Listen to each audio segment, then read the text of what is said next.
27 বছরের যুবক তরবারি নিয়ে দৌড়ায় আমার রসুলকে জবাই করার জন্য।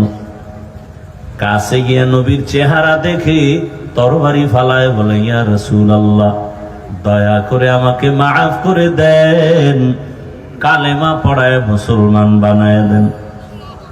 রসুলকে জবাই করতে গিয়া কালেমাওয়ালা হয়ে গেল। নাম কি? এর নাম কফাল।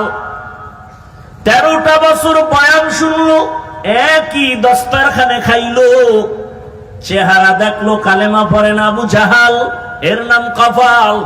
আর 27 বছরের যুবক তরবারি নিয়ে রসুলকে জবাই করতে গিয়া কালেমাওয়ালা হয়ে গেল, এর নাম কফাল।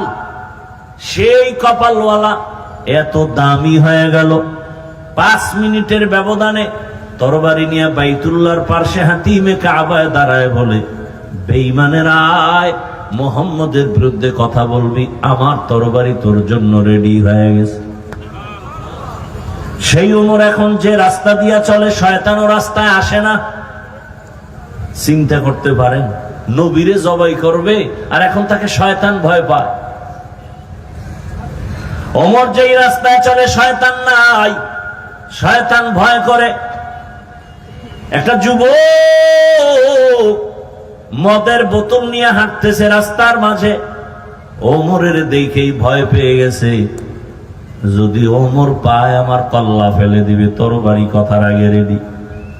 এমন তওবা করছে, ও আসমানের মালিক, তুমি আর আমার ওমর থেকে বাঁচাও, আমি আর জীবনে মদের বোতল হাতে নিব না। যুবক মদের বোতল নিয়ে দাঁড়ায়, ফালাইতেও পারে না, ওমরের নজর হয়ে গেছে। কাছাকাছি আইয়া কয় ওমর, এই যুবক, বোতল দে। বোতলের ভেতরে কি? ভয় পায়, দেয় না। কয় ভয় পাও কেন? দে। যুবক এমন মানসিক ভাবে দুর্বল হয়ে তওবা করে বোতল দিল। ওমর তাকায় দেখে বোতলের মধ্যে 1 ফোঁটা মদও নাই, পুরা বোতলটাই দুধে ভরা।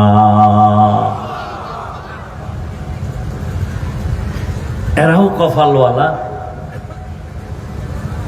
শুধু কি তাই, 1500 বছর পরে এখনো ওমরের নাম শুনলে কেমন জানি শরীরে কম্পন শুরু হয়। ওলামায়ে কেরাম বলেন, পরীক্ষা, তুমি ঘুমের সময় ডান হাতের শাহাদাত আঙ্গুল দিয়া বুকের উপরে তুমি আঙ্গুল দিয়া ওমরের নাম লেখো, আইন মিম রা। ওমরের নামটা বুকের উপরে লেখে যদি তুমি ঘুমাও, ঘুমের মধ্যে তোমাকে শয়তান এসে কোনো খারাপ স্বপ্ন দেখাতে পারবে না। ওমরের নাম যদি 14 বার লেখো আর মোবাইলে আকাম করো সারা রাত, এ ফিরাবে কে?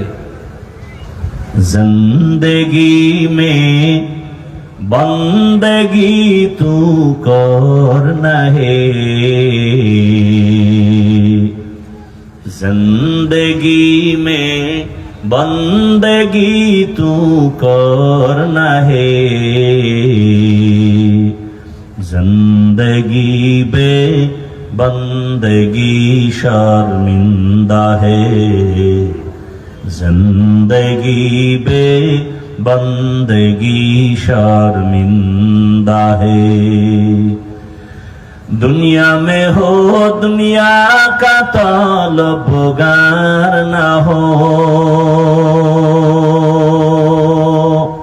बाजार से गुजर हो खरीदार ना हो,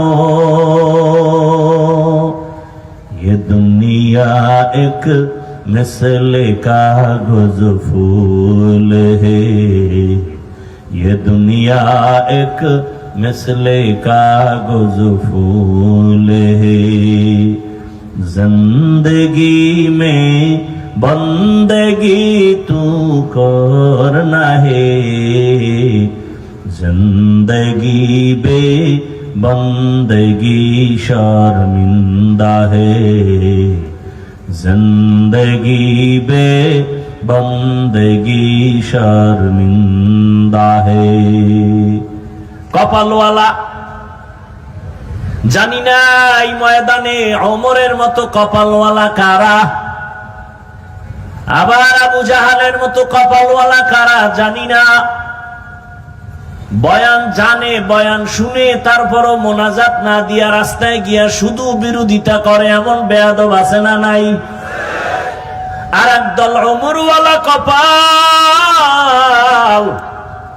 এখানে বসে হঠাৎ করে তার গুনার কথা মনে পড়ে যাবে, আল্লাহর কাছে কান্না করবে, হে মালিক, জীবনে তো কম গুনাহ করি নাই, মনে চাইছে তো গুনাহ করে ফেলেছি, মনে চেয়েছে দাড়ি রাখবো না রাখি নাই, মন বলেছে নামাজ পড়বো না পড়ি নাই, মনে চাইছে পার্কে যাব দৌড়ায় গেলাম, মনে চাইছে আড্ডা দিব নারীদের নিয়ে আড্ডা দিলাম।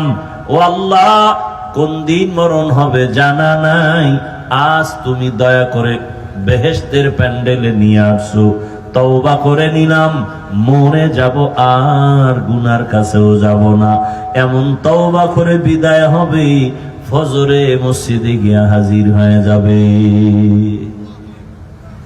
আতিনা ফি দারে দুনিয়া না হাসান, আতিনা ফি দারে উকবা না হাসান। হেদায়েতের মালিক কে? আরো আস্তে করে বলেন, মান ইয়াহদিল্লাহু ফাহুয়াল মুহতাদ ওয়া মান ইউদ্লিল ফালান তাজিদ লাহু ওয়ালিয়াম মুরশিদা। আল্লাহ যাকে হেদায়েত দিবেন সে পেয়ে যাবে, যার কপাল খারাপ ও হেদায়েত পাবে দূরের কথা, হেদায়েত পাওয়ার কোনো মুর্শিদও পাবে না। মুর্শিদ মানে পথ দেখানেওয়ালা, পথ প্রদর্শক, কপাল বড় খারাপ।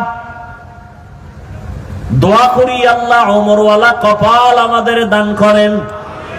আরো জোরে বলেন, ইয়া ইলাহি মুঝসে মুঝকো দূর কর, তাকে দেখো মুঝমে তুঝকো এক নজর। আল্লাহ বলেন, যারা আমি আল্লাহর আদালতে দাঁড়াইয়া হিসাব দেওয়ার ভয় দুনিয়াতেই গুনাহ থেকে নিজেকে বাঁচাবে, আমি আল্লাহ ওয়াদা করলাম তাকে বিনা হিসাবে জান্নাত দিয়ে দিব।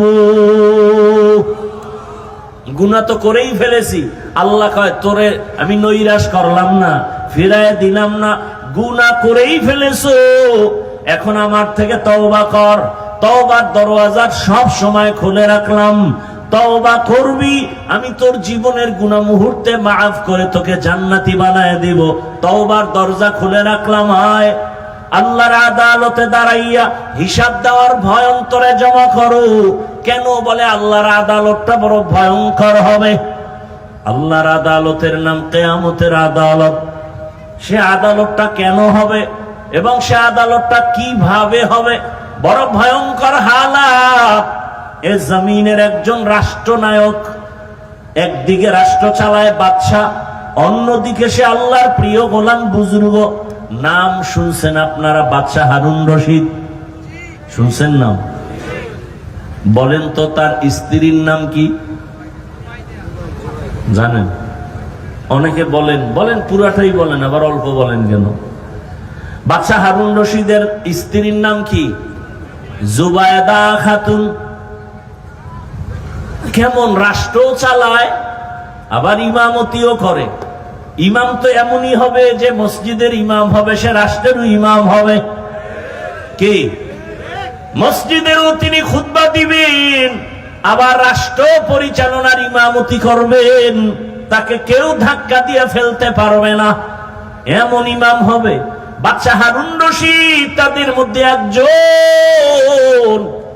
আবার তার স্ত্রীটাও কেমন? জুবায়দা খাতুন। কেমন?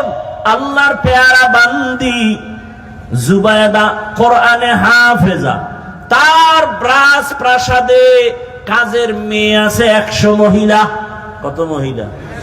সব মহিলারা কাজের, সবাই হাফেজে কোরআন।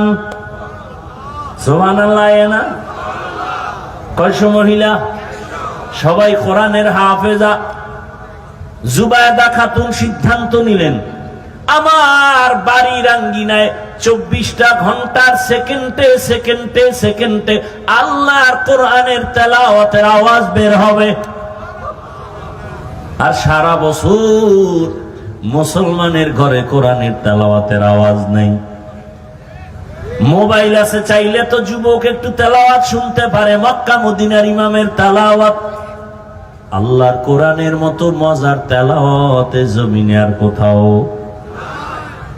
বান্দা তুমি, আমি তো চ্যালেঞ্জ দিয়ে বলি, যুবক তুমি যদি মোবাইলে তেলাওয়াত শুনতে শুনতে ঘুমায় যাও, এক সপ্তাহ যদি তেলাওয়াত শুনো মক্কা মদিনার ইমামের, তুমি নিজেই একদিন চোখের পানি ছেড়ে কাঁদবা আর বলবা গানের আওয়াজ আর কানের ভেতরে দিব না। আল্লাহর কোরআনের আওয়াজের মতো দামি আওয়াজ নাই, মজার কোন আওয়াজ নাই।